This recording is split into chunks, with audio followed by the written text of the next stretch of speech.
Boss Malayalam season 7 live അപ്ഡേറ്റിലേക്കാണ് പോകുന്നത്. Bigg Boss Malayalam season 7 BB hotel ടാസ്കിൻ്റെ ഭാഗമായിട്ട് റിയാസ് സലീം വീട്ടിലേക്ക് വന്നിരിക്കുകയാണ്. വന്ന സമയം മുതൽ ലക്ഷ്മിയെ നല്ല രീതിയിൽ തന്നെ റിയാസ് ട്രിഗർ ചെയ്യുന്നുണ്ട്.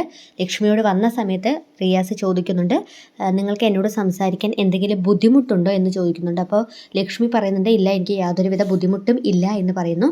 ശേഷം ഞാൻ ലിപ്സ്റ്റിക് ഇട്ടിട്ടുണ്ട്, അത് നിങ്ങൾക്ക് ബുദ്ധിമുട്ടാണോ എന്നുള്ളതൊക്കെ ചോദിക്കുന്നു. പിന്നീട് എന്നോട് സംസാരിക്കുമ്പോൾ റെസ്പെക്റ്റ്ഫുള്ളി സംസാരിക്കണം എന്ന് പറയുന്നു. അപ്പോൾ ലക്ഷ്മി, ഞാൻ റെസ്പെക്റ്റ്ഫുള്ളി തന്നെയാണ് സാർ സംസാരിക്കുന്നത്, ഞാൻ നോർമലി എല്ലാവരോടും ഈ ഒരു രീതിയിൽ തന്നെയാണ് ബിഹേവ് ചെയ്യുന്നത് എന്നുള്ളതൊക്കെ പറയുന്നുണ്ട്. ആദില നൂറ വിഷയവുമായി ബന്ധപ്പെട്ട് റിയാസ് നല്ല രീതിയിൽ തന്നെ ലക്ഷ്മിക്കിട്ട് കൊടുക്കുന്നുണ്ട്. ഇതിന് ശേഷം വലിയൊരു വഴക്ക് ബിഗ് ബോസ് വീട്ടിൽ നടക്കുന്നുണ്ട്. ലക്ഷ്മിയോട് റിയാസ് ഈ ഒരു വിഷയവുമായി ബന്ധപ്പെട്ട് വലിയൊരു രീതിയിലുള്ള വഴക്ക് നടക്കുന്നുണ്ട്. പക്ഷേ ലക്ഷ്മിക്ക് റിയാസിന് മുൻപിൽ പിടിച്ചു നിൽക്കാൻ സാധിച്ചാൽ, അതായത് ബിഗ് ബോസ് മലയാളം സീസൺ 4 അത്രമാത്രം ഫാൻ ഫോളോവേഴ്സുള്ള ഒരു കണ്ടസ്റ്റൻ്റ് ആയിരുന്നു ഡോക്ടർ റോബിൻ രാധാകൃഷ്ണൻ. അദ്ദേഹത്തെ ബിഗ് ബോസ് വീട്ടിൽ നിന്നും എവിക്റ്റ് ആക്കാനായിട്ട്, അല്ലെങ്കിൽ അദ്ദേഹത്തെ പുറത്താക്കാനായിട്ട് ശ്രമിച്ച ഒരു കണ്ടസ്റ്റൻ്റ് ആയിരുന്നു റിയാസ് സലീം. ഫിസിക്കൽ അസോൾട്ട് എന്നുള്ളതിന് വേണ്ടി റിയാസ് സലീമാണ് ഡോക്ടർ റോബിനെ പുറത്താക്കിയിട്ടുണ്ടായിരുന്നത്.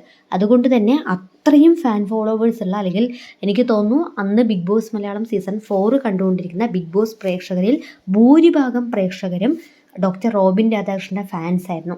അങ്ങനെയുള്ളൊരു കണ്ടസ്റ്റൻറ്റിനെ സീസൺ 4 നിന്നും എവിക്റ്റ് ആക്കാനായിട്ട് നിന്ന ഈ ഒരു കണ്ടസ്റ്റൻറ്റ് റിയാസ് സലീം. അപ്പോൾ ആൾ ചില്ലറക്കാരനല്ല എന്നുള്ളത് നമുക്ക് എല്ലാവർക്കും മുൻപ് തന്നെ അറിയുന്നൊരു കാര്യമാണ്.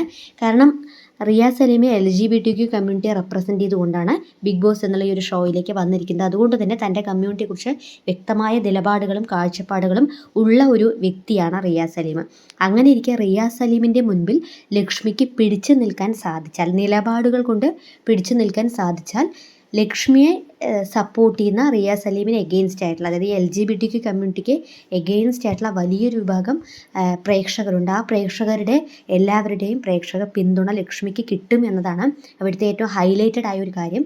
പക്ഷേ എനിക്ക് തോന്നുന്നില്ല ലക്ഷ്മിക്ക് റിയാസിനോട് കാര്യകാരണ സഹിതം പിടിച്ചു നിൽക്കാൻ സാധിക്കുമോ എന്നുള്ളത്.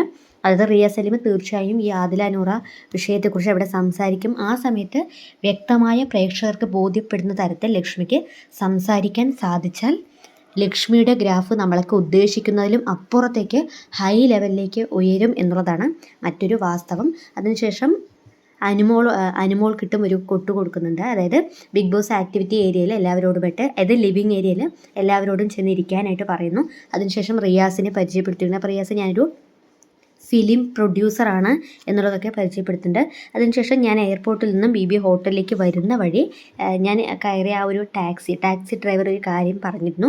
ഈ BB ഹോട്ടലിൽ അനുമോൾക്ക് കുറച്ച് ഡ്രസ്സ് ഇടുന്നവരെ കുറിച്ച് പറയുന്നത്, കമൻ്റ് അടിക്കുന്നത് കുറച്ച് കൂടുതലാണ്. അത് ഷെയിംഫുള്ളായ ഒരു കാര്യമാണ് എന്നുള്ള കാര്യം പറയുന്നുണ്ട്. കാരണം ജിസേലിനെ കുറിച്ച് അനുമോൾ ഇടയ്ക്കിടയ്ക്ക് ഈ ഒരു കാര്യം പറയുന്നുണ്ടല്ലോ. അപ്പോൾ അതൊരിക്കലും ശരിയായ ഒരു കാര്യമല്ല എന്നുള്ളത് ആ ഒരു ടാക്സി ഡ്രൈവർ പറഞ്ഞതായിട്ട് റിയാസ് അവിടെ പറയുകയാണ്. അപ്പോൾ റിയാസ് നല്ല രീതിയിൽ തന്നെ എല്ലാവരെയും ട്രിഗർ ചെയ്യും. അതിൽ പ്രധാനമായും റിയാസ് പ്രൊവോക്ക് ചെയ്യാൻ പോകുന്നത് ലക്ഷ്മിയെ തന്നെയാണ്. പക്ഷേ ലക്ഷ്മി തൻ്റെ നിലപാട് മാറ്റില്ല എന്ന കാര്യം വ്യക്തമാണ്. കാരണം ശോഭയും ഷിയാസും വന്ന സമയത്തും ലക്ഷ്മിയുടെ നിലപാട് സെയിം തന്നെയാണല്ലോ. അതുകൊണ്ട് തന്നെ ലക്ഷ്മിയുടെ നിലപാട് ഒരുപക്ഷെ മാറ്റില്ല. പക്ഷേ റിയാസ് എന്നുള്ള ഈ ഒരു കണ്ടസ്റ്റൻ്റ്, ഞാൻ അത്രയധികം പ്രതീക്ഷ അർപ്പിക്കുന്ന ഒരു കണ്ടസ്റ്റൻ്റാണ് റിയാസ്. അങ്ങനെയുള്ള റിയാസിന് മുൻപിൽ ലക്ഷ്മിക്ക് പിടിച്ചു നിൽക്കാൻ സാധിക്കുമോ ഇല്ലയോ എന്നുള്ളതാണ് ഇനി നമ്മൾ നോക്കിക്കാണേണ്ടത്. ഇതിനിടയ്ക്ക് റിയാസും ലക്ഷ്മിയും തമ്മിൽ നല്ലൊരു രീതിയിലുള്ളൊരു ഫൈറ്റ് നടന്നിട്ടുണ്ടായിരുന്നു. അതിൻ്റെ അപ്ഡേഷനുമായി നമ്മൾ വീണ്ടും കൂടിച്ചേരുന്നതായിരിക്കും. സോ റിയാസ് സലീം എന്നുള്ള ഈ ഒരു കണ്ടസ്റ്റൻറ്റിനെ കുറിച്ച് പ്രേക്ഷകർക്ക് എന്താണ് പറയാനുള്ളത്? നിങ്ങളുടെ വിലയേറിയ അഭിപ്രായങ്ങൾ താഴെ കമൻറ്റ് ബോക്സിൽ അറിയിക്കുക.